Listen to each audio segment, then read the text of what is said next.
once and for all. And I'm joined by some of my colleagues who represent states like mine where this is a big issue, a lot of agricultural constituencies, farmers, ranchers, small businesses. But the point that we want to make today is that death should not be a taxable event.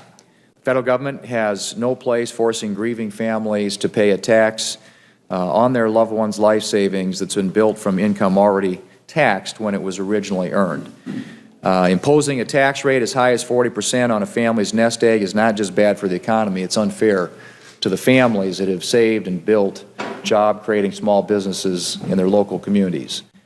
Currently, more than 70% of small businesses fail before they are passed on to the second generation, and 90% of family businesses don't survive to the third generation. A CBO report in 2009 found that 1/3 of family businesses that owed estate taxes owed more than the value of their liquid assets. So in other words, they're going to have to liquidate and sell some of their assets in order to pay the tax. And that's certainly the case throughout the Midwest. In my state of South Dakota, where we've seen land values increase dramatically. If you go back to 2002, we've seen land values in South Dakota increase by 400%. And in fact, they've increased so much that in South Dakota, about 1/3 of crop farms in my state would actually exceed the exemption that's allowed for in the current state tax policy. But there are stories that you can be told all across South Dakota and all across this country about the impact of this tax and what it means and the punitive impact that it has in the way that it prevents a lot of our family farming and ranching operations from being passed on to the next generation. And we're going to get an opportunity to hear some of those firsthand accounts today, some of the devastating impacts that this tax has on these family farms and businesses. But the good news is that we're headed toward repeal. Representative Kevin Brady, who is here today as a member of the House Ways and Means Committee, and yesterday marked up a repeal of the estate tax bill. And he's going to speak about that. Of course, Kevin is a Texan, but he also has ties to South Dakota. And there's Sanford. Welcome, Sanford. Good to have you here. And I'm going to turn it over to Kevin at this point to make a few comments. And then we've been joined by our colleagues, the senator from Iowa, Senator Grassley, my neighbor, and Sanford Bishop, who is also here from the House of Representatives to speak to this issue and its impact on the constituents that he represents. So with that, thank you all for being here, and I'm going to hand this off to my colleague in the House, Representative Kevin Brady. Thank you, John. Senator, thanks to you and Senator Grassley for help leading and championing this effort in the Senate, and then I'm very proud, and I'll introduce him in a moment, our lead Democrat, Sanford Bishop of Georgia, and I'll tell you a little about him. He's a pretty special guy. Can you imagine working your whole life, building up a nest egg, a family-owned business, only upon your death to have Uncle Sam swoop in and demand 40%, nearly half, of everything you've built, you've worked a lifetime to build? Can you imagine being a fifth-generation farmer from Texas, upon the death of their family, are able, as a young woman, be able to save their family ranch only by selling 2/3 of it to pay Uncle Sam. The only way they could save their farm is to sell 2/3 of it after 100 years on it. The death tax is the wrong tax at the wrong time and hurts the wrong people. It is bad for this economy. It's robbed more than $1 trillion out of our economy since it's been created. It punishes family-owned farms and businesses. It is, to me, the most immoral and I think most direct attack on the American dream that exists. So it's time to repeal it once and for all. It's been 10 years since we've had a vote on this in the U.S. Congress, so it's exactly time to do that. And frankly, since this tax, which was created temporarily 4 times, the last time in 1916 to help pay for World War I, it may be the only thing surviving from World War I other than our freedoms, frankly. It has done so much damage to people, and at the end of the day, how much government spending does it pay for? One day. One day of spending a year, doing that much damage to people who are working their whole lifetime, sometimes building wealth for the first time to hand down to their children. So we are excited about the Ways and Means passage yesterday. We're hopeful for bringing it to the House floor here very soon. But after 10 years of Congress being silent, it's time for us to have our voices again on an issue that, frankly, looms every day over our family-owned farms and businesses. And with that, I am very proud to introduce the Democrat leader in the House. He is an Eagle Scout, an Army veteran, key leader of appropriations, and just frankly a model for so much of what needs to be done around here. Please welcome our champion as well, Sanford Bishop of Georgia. Sanford, thank you. Thank you very much, Kevin. And I'm pleased to join Kevin, Senator Thune, Senator Grassley, and of course, this is a very, very important bipartisan piece of legislation to repeal the death tax once and for all. To cut to the chase, I've always believed that the death tax is politically misguided, morally unjustified, downright un-American, and really is just a tax on success, which I don't think is a good thing for us at all. It undermines the life work and the life savings of farmers, small and medium-sized business people in Georgia and all across the nation. I can't stand by while Georgia farmers are forced to choose between selling much-needed land, buildings, or equipment, or completely losing a family farm that's been passed down from generation to generation, as Kevin spoke about. I can't stand by and allow the estate tax to continue to punish family-owned businesses in Georgia and throughout the country. I have friends who are in the newspaper business, who are funeral directors, and other family-owned businesses that are threatened, and their estates are threatened if they want to pass it on to family members, family-owned businesses. Take Joe Hopkins, whose family owned the forest lands for over a century in East Georgia. He lost his grandfather, his father, and great-uncle within a year, and each time was slammed with the estate tax. His family pooled their resources together, boosted harvesting in order to maintain their property and to keep the business intact. Nevertheless, the estate tax wreaked havoc on their forest management plans, which took years, generations to grow. Take Ladon Calhoun, a farmer whose family has owned land in Miller County, Georgia, since the 1950s. His grandfather, who owned the land, died in 1999, leaving his family with an estate tax bill of nearly $1 million. It took nearly everything that this Calhoun County family had to pay the tax.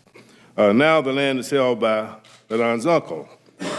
He's afraid that when his uncle passes away, he'll be stuck with another estate tax bill and he and his family will not be able to pay. So let's finally put an end to this unfair tax. Let's allow the death tax to peacefully die and stay dead so that the United States can join the rest of the industrialized world and no longer punish savings and investment and hard work. I'd now like to introduce the distinguished chairman of the Senate Judiciary Committee and former chairman of the Senate Finance Committee, Senator Chuck Grassley of Iowa. By the way, it isn't often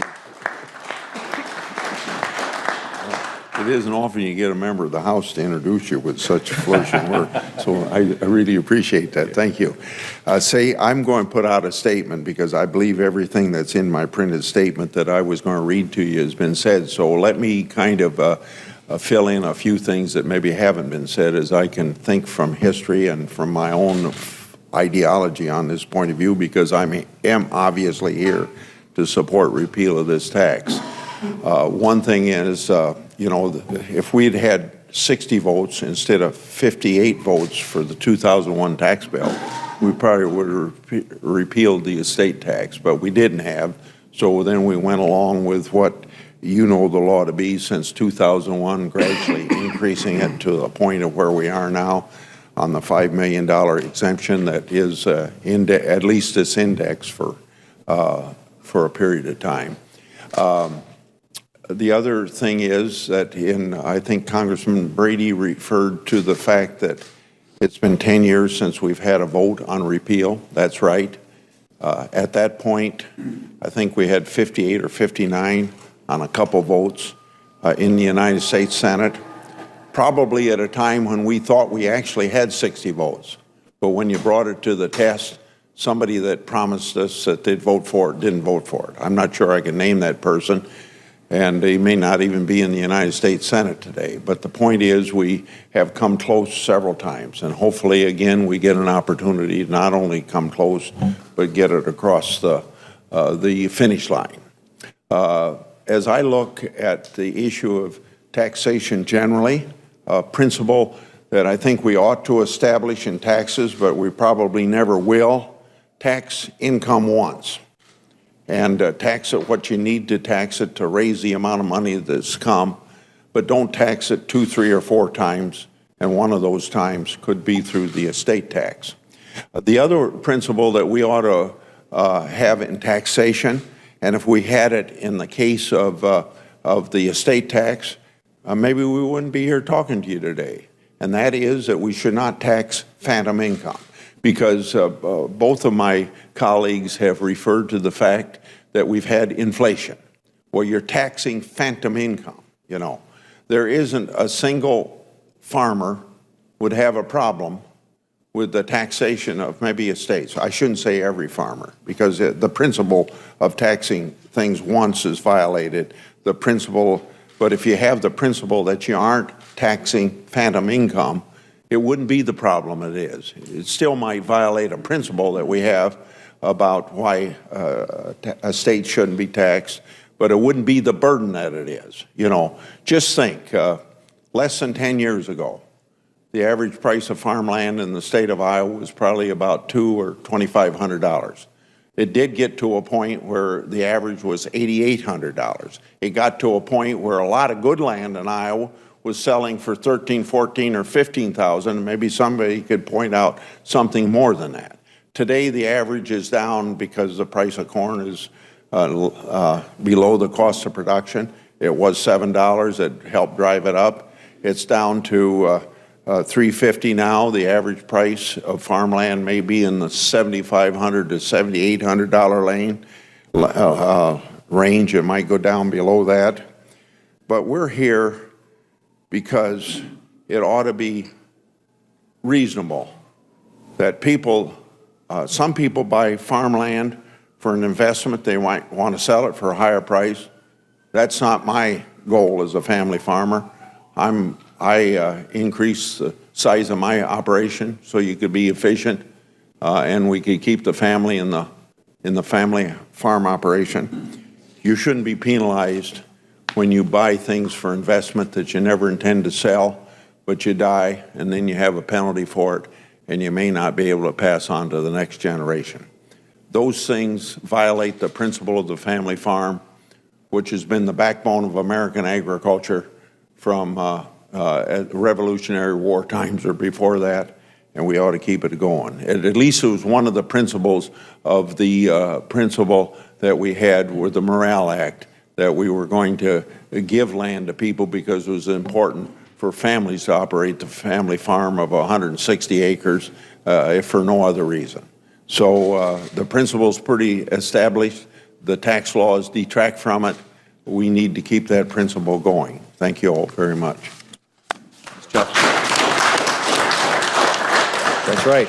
And got all that good farm ground in Iowa, Chuck, and we're getting a little of that in South Dakota now, too. So. I live on the Butler-Grundy County line, and if I was living on the other side of the road, my farm would be worth $1,000 an acre more. Okay. There you go. Well, we're pleased today to have some people who actually deal with this issue on a daily basis, and I'm delighted to have a constituent from South Dakota, Todd Wilkinson, who is here. Todd is someone who knows this issue firsthand because he's currently not only the president of South Dakota Cattlemen's Association, but he's the co-owner of a feedlot in South Dakota that has over 8,000 head of cattle. And he also happens to be a lawyer who deals with this issue on a regular basis and helps people who are navigating this complex, complicated web of estate tax law, and has some personal perspectives I think will be very helpful. So I want to invite Todd to come up and share his thoughts. Thank you. First of all, I want to thank Senator Thune for giving me the opportunity to be up here. And gentlemen, what you're proposing today and the legislation that we heard introduced at the markup yesterday at the Ways and Means Committee meeting was monumental for a lot of us. You see that in the farming and ranching community and the ag sector in general, the death tax, and I'll call it a death tax, is a crushing blow that's facing all of us. My family's had an interest in agriculture in a long time. And as Senator Thune alluded, we have a cattle feeding operation, we background cattle, we finish cattle, we run a grain operation, and we own a lot of land with a couple of brothers. So that complicates things when you get into estate planning. You know, I heard the statistic yesterday in the House Ways and Means Committee that it's only a fraction that are affected by the death tax. Well, I take exception to that statement. I personally started buying farmland about 35 years ago. When I was still working on the farm, we started working into it. Each of our family members started buying farmland. At that time, I bought my first piece of ground, and it was less than $500 an acre. So I bought a quarter of land for about 80,000 bucks. I'll guarantee you back 35 years ago, that seemed like a monumental task to a young guy starting out with a family, putting out that much cash. Today, that same piece of farm ground, not from anything that I've done, is worth $1.2 million. So, when we talk about who's going to get hit by an amount over $5 million, I'll tell you who's going to get hit. A lot of my neighbors have 4, 5, 7, 8 quarters of land. Let's just take a neighbor that has 6. Do the math. That's a $6 million estate. They've either purchased it or inherited it over the years, and they've been trying to add to it to keep their kids on the farm. Our family bought land when now you can say it was cheap. It wasn't cheap to us at the time. I like Senator Grassley's comment about phantom income. We have no intention of selling that farmland. Absolutely no intention. We have 7 families between our sons and my brothers that exist on our farming operation. We have 12 employee families that exist because we run that operation. Right now, if one of my brothers or I die, we're going to pay a big federal estate tax. And you'd say, well, you're an attorney, you should have figured that out. Well, we did. We got all these complicated trusts, and we've been funneling money into life insurance for years. Each of us pay over $60,000 a year to buy life insurance to fund trusts so that we can buy land to try and get around the federal estate tax. Out of the 3 of us, that's just short of $200,000 that we spend every year that we don't put in our operation just to have enough money to pay this tax off. Now, I don't know about a lot of you, but our operation works on a real thin margin. And we have a real dichotomy because I'm on the cattle side and I also have 2 brothers that are very much grain farmers. So when corn's $7.50, I have to buy their $7.50 corn. I liked it last year when it was $2.41. They didn't like it. That's the reality of farming in general. And you can't say that we owe a tax when I want to give my land to my son and my daughters so that they can continue in the operation. What did we do? We paid for the ground through our income tax. We paid for it through our sweat. We didn't go out and go to the parties, and we didn't do all of that stuff that a lot of people do. You know, and as I sat in that Ways and Means Committee yesterday, I was furious when I was told that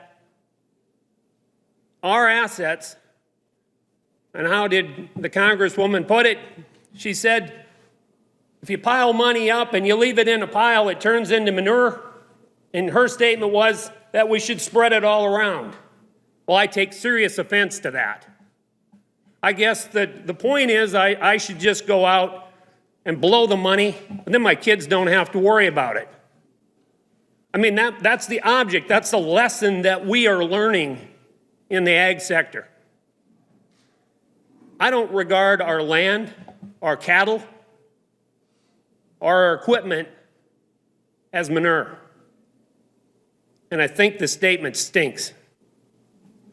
The other statement I heard yesterday that really irritated me was, well, these people that have these assets, they were born with the silver spoon in their mouth. Well, I'll tell you where my silver spoon was.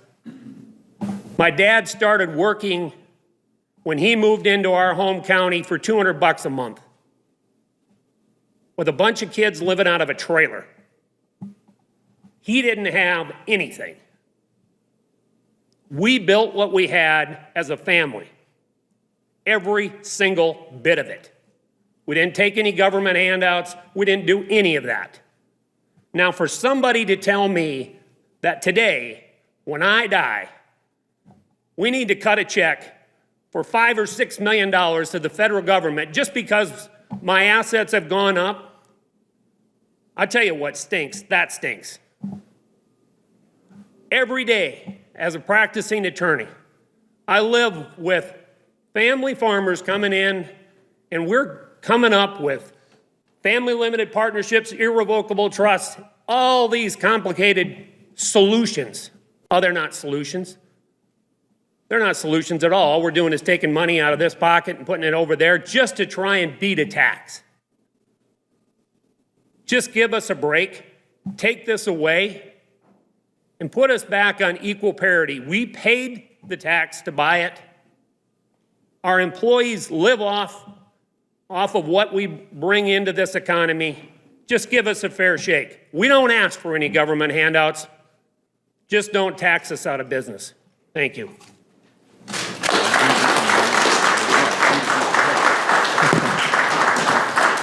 Thank you, Todd. We know what you really think now. Well, I appreciate very much Todd sharing that. We also have with us today a businesswoman in the state of Maryland. Patricia Baldwin is head of Reliable Contracting. It's a multi-generational family business who also has a personal account that about how the death tax has impacted her family business. So I want to invite Patricia up and thank you very much for being here.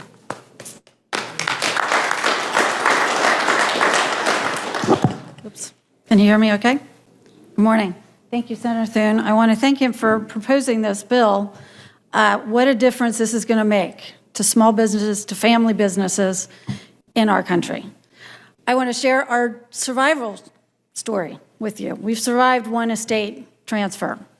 We were lucky.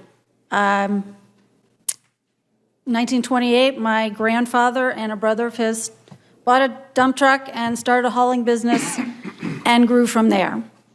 When my grandfather passed away, my dad was in the business, and he took over from that point forward and grew the business, became excavating and paving and grew up from there.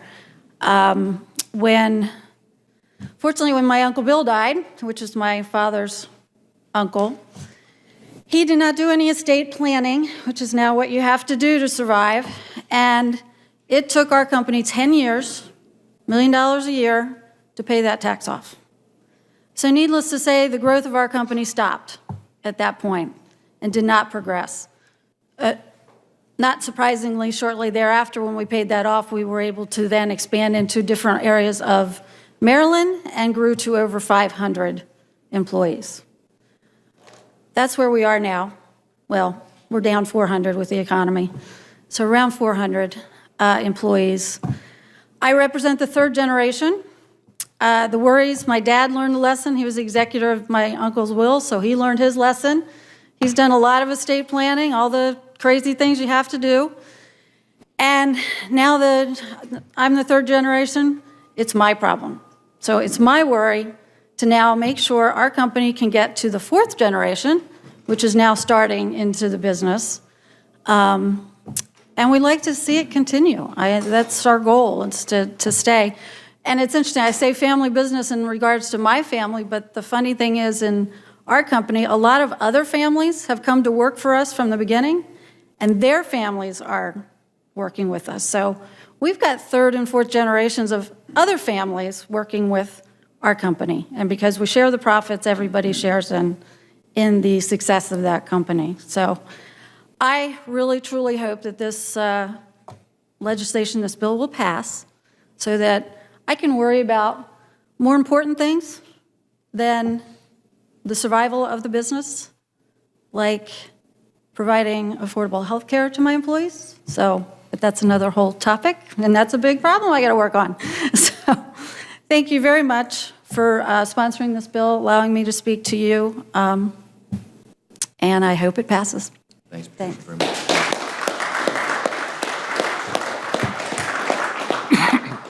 Thank you very much, Patricia, for your story and for your remarks. It's so typical of what families and family businesses all across the country are facing. And before I introduce Harry Alford, I need to just share two stories. I represent Georgia, which is the largest segment of the Georgia economy is agriculture and agribusiness. And so I have farms and farmers, and you've heard a lot about farming today, but the estate tax affects families other than farm families. I want to give you two examples. There is a family business in Georgia. I won't call the name, it's a newspaper. It's a minority-owned newspaper. It was started and it thrived in the days of segregation in the city of Atlanta. It was the opportunity, it was the voice of the African-American community in Atlanta during the pre-civil rights days and through the civil rights days. That was in the 20th century. It is now in the next generation's hands, trying to thrive. They've done well and they've survived over these last 70 years. However, the estate tax could threaten that business. It happens to be African-American owned, but there are so many other family-owned businesses like that. Another example, I have a constituent, graduated from college with a degree in business, went to Chicago, worked as a program director and sales at a radio station, learned the communications, the radio business, the media business, and decided that he wanted to invest. And so he found an opportunity, bought a radio station in Columbus, Georgia, was successful, was able to expand that into 2 other radio stations, ran into some problems, ended up with a reorganization, but was able to work through that. And now he owns stations in several states, and he's doing extremely well. He married his high school sweetheart. They have 3 children. One of them graduated from college with a degree in business. The second one, the daughter graduated from college with a degree in business, and the third daughter is an attorney.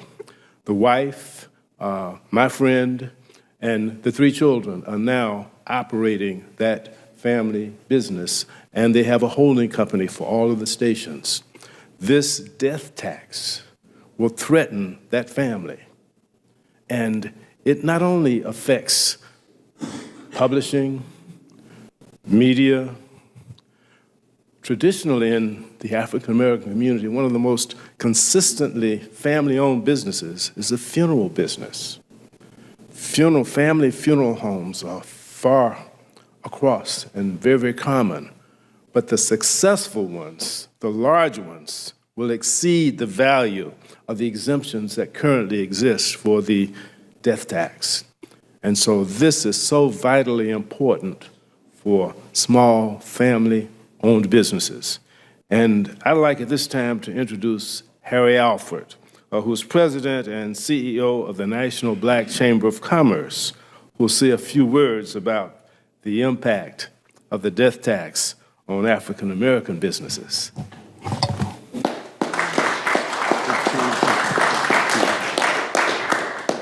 Congressman oversees Fort Benning, Georgia, home of the infantry, where it made me a leader. So I'm very happy to be here. When Kay and I started the National Black Chamber of Commerce in 1993, there were 300,000 black-owned businesses in the United States. Today, according to the census, there are over 2.1 million black-owned businesses. Business ownership has arrived in the African-American community. And we are starting to get to the point that succession and transfer of wealth is going to be a reality. The Bible says give 10% to God, tithe, 10% to the king, and the rest is yours. Our king has gotten totally out of control, and we must bring him in. Now, the National Black Chamber of Commerce stand on this will be steady and firm, but it also gets personal to me. My parents couldn't afford to send me to college, so I played football to get to college. Graduated. My sons, I urged them to take some kind of sport to help out with the tuition that they were going to incur. They mastered lacrosse, All-Americans, University of Maryland. Then they wanted to go on and get their masters. Their mom and I kicked in on that. Now they want to get their MBAs, which is great. But I said, you're going to have to kick in too. So they sold their social media company. They're entrepreneurs. They sold their social media company, split the proceeds, and that's covering their MBA tuition at Johns Hopkins and Babson Business School. They're going to be successful. They're going to make wealth to give to their children, my grandchildren. And the federal government is going to lay in the cut and jump up and snatch that nest egg from my grandchildren? No, no. We must fight this and kill the death tax. We're in the fight.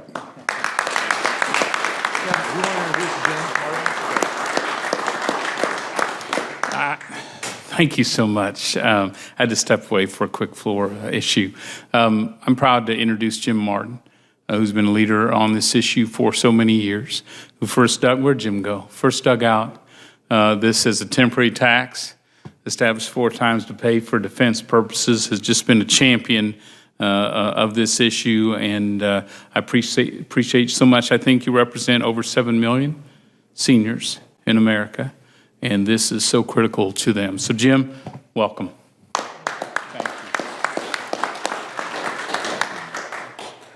You know, thanks to these forward-looking legislators, we're on the verge of repealing a temporary tax imposed to help finance World War I. Yes, it was a temporary tax on the wealthy, 4 times imposed for defense purposes.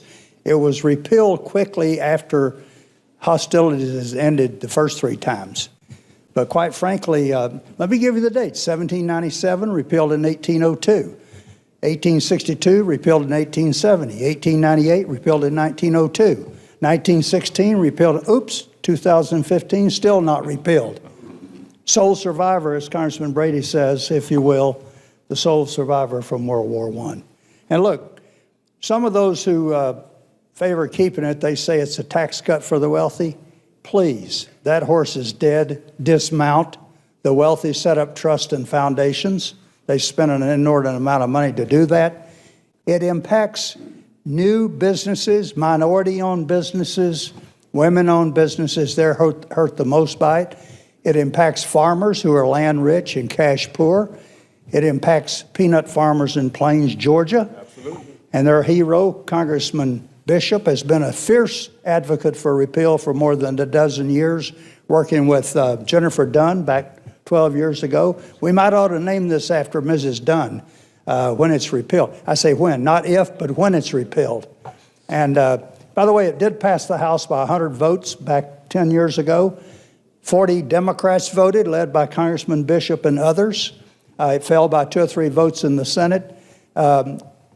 It cuts across philosophical lines. I testified on this bill about 10 years ago. Another who testified was the University of Southern California professor Edward McCaffrey. He had some startling words to say. He said, "I'm an unrequited liberal who used to believe in this tax until economic studies convinced me that if you leave the money intact with the heirs, good things will occur. They'll invest in existing businesses, are startup businesses resulting in more workers. What do workers do? They pay taxes. And so this liberal professor said, he even said, we liberals, this is a tax we liberals should love to hate. Imagine that. I get credit for naming it the death tax. Clearly, though, Ronald Reagan called it that years ago, as did many others. But it's true, my organization has helped move repeal from one goal line to the other, starting back in 1992 when Chris Cox had less than 24 sponsors. He had only one Democrat then, Nick Ray Hall of West Virginia. He had no Senate sponsors until Congressman John Kyle won his Senate seat in Arizona. I campaigned with him out in Arizona. True to his word, when he got elected in 1995, he introduced the first repeal bill there, and with only one sponsor. Today's leaders, of course, Senator Thune and Congressman Brady, and we thank you for that. Let me give you a couple other weird names for this thing. We call it the Grim Reaper's tax, an exit tax, a departure tax, if you will. And one of my favorites, the stiffest tax of all. But on a somber note, it's a cruel tax. Grieving over the loss of a loved one while you're dealing with the IRS. And just think of this, the first claimant in line, old Uncle Sam, not even a blood relative, waiting with outstretched hand. Again, I can't tell you how much we despise this particular tax. Benjamin Franklin said there are two certainties in life, death and taxes. Because of the estate tax, there's a third certainty, taxes after death. We give the Benjamin Franklin Award to members like these who vote to make his statement true again, only two certainties, not three. Look, I came to Washington in 1962 as a newspaper reporter. John Fitzgerald Kennedy was in the White House. Neil Armstrong had not yet walked on the moon. Heck, Strom Thurmond was still a Democrat. In fact, he was the junior senator from South Carolina. That's how long I've been around here. Let me tell you this. I've witnessed a lot of history. I've seen a lot of taxes come. I've not seen very many taxes go. Clearly, it's way past time this temporary tax was permanently gone for a fourth and final time. I see my time is up. I thank you most sincerely for yours. Thank you. And in addition to Jim's organization and Harry's organization, I want to make a special note to thank the Family Business Estate Tax Coalition, the Family Business Coalition, and the Policy and Taxation Group for all of their support and their work on this issue. And this is a letter from 26 agricultural organizations that are advocating repeal of the state tax. We will actually get a vote later today on the budget in the Senate on creating a deficit-neutral reserve fund that would allow us to repeal the death tax. And so I'm hoping that we get a big vote for that today in the Senate to follow what the Ways and Means Committee did yesterday in the House. Questions? Yes, sir.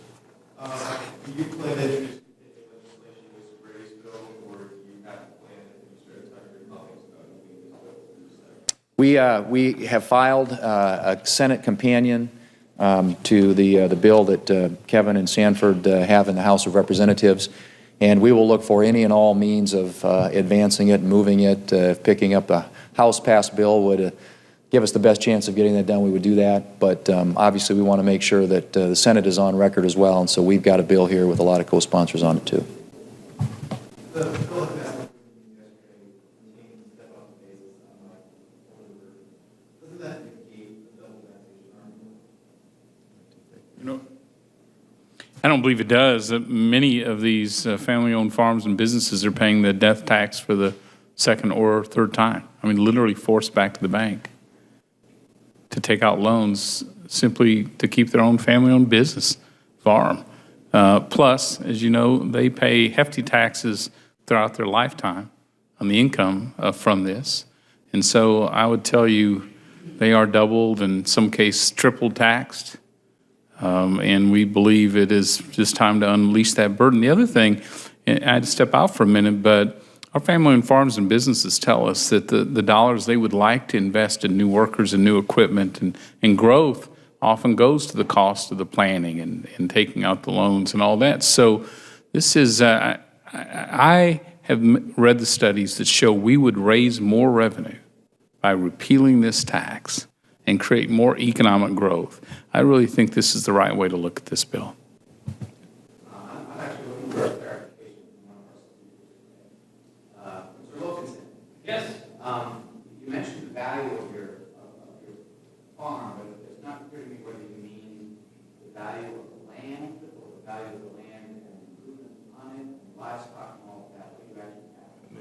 The quote I gave you is based upon the value of a bare quarter of land. So no improvements on that. And if I could, I don't know who asked the question about stepped up basis. Actually, the two don't have anything to do with each other. Estate tax is your tax on gross value. It doesn't have anything to do with the stepped up basis. Right, my question was, if you have step up basis, that means growth, whether it's land or, in other people's cases, securities, that growth would never get taxed. Under current law, that would get taxed either by the estate tax, repeal estate tax, step up basis, that would never happen. That's not a correct statement. If If I had $8 million worth of farmland and I went out and bought it, so I had a stepped up, so I had a basis of $8 million and I died, I pay the tax on the difference between that $8 million and the unified credit level. The two don't have anything to do with each other. Any other questions? Yeah, well, I'll tell you, just as an example, and folks from South Dakota here can relate to this, but, you know, if you go back 2002 and a quarter of land, or I should say a section of land in South Dakota that probably cost about $1,000 an acre, today would be looking at, it'd be worth, what, $640,000 then if you had it, and today it'd be worth somewhere between $4 and $4.5 million. So you had a tremendous run-up in land values, and obviously, as was described earlier, that's, as Senator Grassley talked about, the phantom gain. And we've seen a lot of that in our state, and I know we've seen it in a lot of states in our region, and I'm guessing probably a lot of farms in other places around the country, too. Thank you all very much.